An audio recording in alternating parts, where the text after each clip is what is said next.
Hello everybody, Kevin here again. I'm going to come up and explain the Dungeons and Dragons portion that we're going to be doing. So on this channel we will be doing Dungeons and Dragons gameplay as well as doing the podcast. So for the Dungeons and Dragons portion, we do have a group of, give or take at any given moment, 9 to 10 people that'll be there, including up to 2 DMs.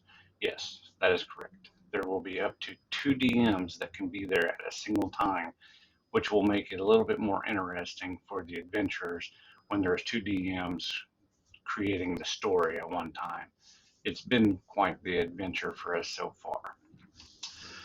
So a little bit of the back history of what we've been going on with the adventurers now. There are a few of them that have been a part of it since the beginning. This has been going on for more than a year at this time. They started off in Dragon Heist, moved their way into the Dungeon of the Mad Mage, which is where they wound up being pulled into a portal and um, sent across the world to the other side, where they encountered an individual when they found an adult black dragon.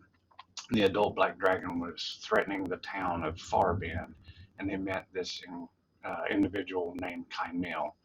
Kaimil Prasada is one of the individuals from the town there that was trying to talk them into going after the black dragon and slaying the black dragon. Once the adventurers decided to team up with them, Kaimil joined them, as Kaimil was a half elf that was a rogue ranger, and he had a pretty powerful bow, and he was pretty good, and it was a good shot at with it. They encountered many different things along the way, and as well as goblins, dragon turtle, and a few other things, some spooks and stuff that happened in the dark forest was when they made their way there. They did encounter a group of goblins that was asking for help because they had a lot of destruction in their cavern there where they were doing work. What they were complaining about was a group of warlocks that was set out that has been trying to destroy the entire world. As the adventurers continued on into their storyline, figuring things out, they discovered that the warlocks were trying to raise an army of the dead. So they were creating as much chaos so they could take over the world. So with that being part of the main viewpoint for them to go after, that was their sights were set on it, along with the adult black dragon.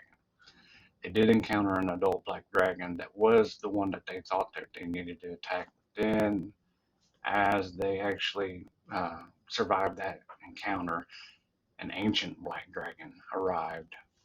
So they was able to escape from there and survive, made their way to the city of Umbra, where they were dealt with the trial of which door to choose, as there are two guards. One tells the truth and one tells all lies. They ultimately figured it out once they got through and got into the doorway. They made it into the city of Umbra, where they had to start asking around. They replenished their supplies and everything they needed to get the rest, and then they started asking questions. They were told to go to the brothels, where they would find an individual, one of the concubines, and they would be able to give some information on the whereabouts of the warlocks. They went to several brothels, engaged in many different battles with other people and patrons in there, recognized them from troubles before, and also got lured into a trap, into a dungeon. Finally making their way out, they narrowly escaped Naga Hydra from that dungeon and came up to finally meet the person that they needed to get the information from. That individual was able to tell them for a price where to go and what to do.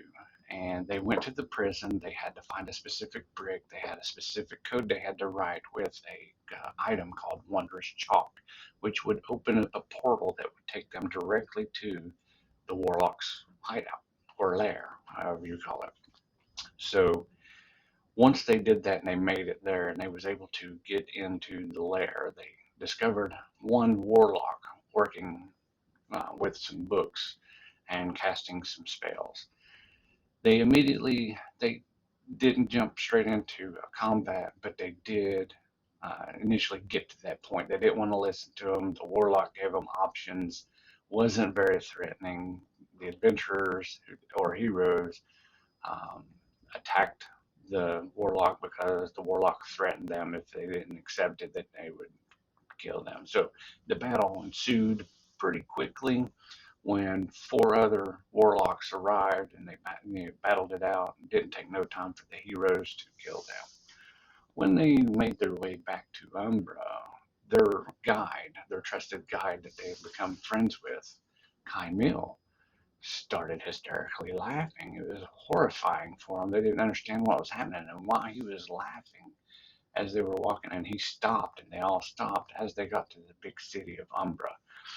The clouds got dark and covered the sky, and the area that was being blown by wind from all directions.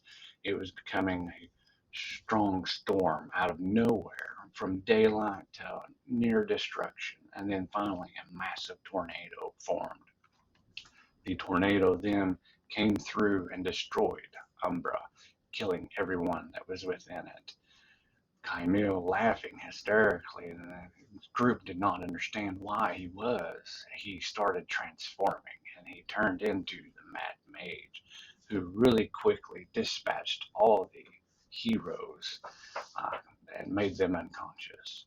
And where we are today is these heroes have been enslaved or captured and have been sent to the Drow imprisonment known as Velkenvelv, which is out of the Abyss campaign. The way we do ours is we transition from campaign to campaign. It's an open realm. They can make their way back and forth to the different campaigns, and right now this is where they're at. They're getting ready to meet. They're going to meet a lot of new NPCs as well as players that are joining us. We have some remote players that will be joining as well. They will get to interact with them. So please stay tuned, and I hope you enjoy.